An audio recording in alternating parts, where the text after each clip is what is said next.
হুকুম। বাবা ওই বাড়ি একটা বাচ্চা আছে ভীষণ বদমাই, চলে যাচ্ছে খেয়ে।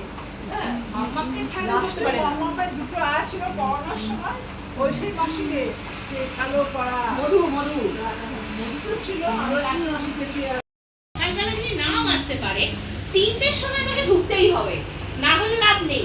কারণ মাম্মামের খাওয়া করতে হবে, 3টের সময় এসে নয় জামা কাপড় কাচুক, তাতেও কোনো অসুবিধা নেই। আর রাতে রান্নাটা সবার করে দিয়ে গেল, কিন্তু 3টের সময় লাগবে ওর জন্য। ও 3টে থেকে হুকুম করা শুরু করবে, আমার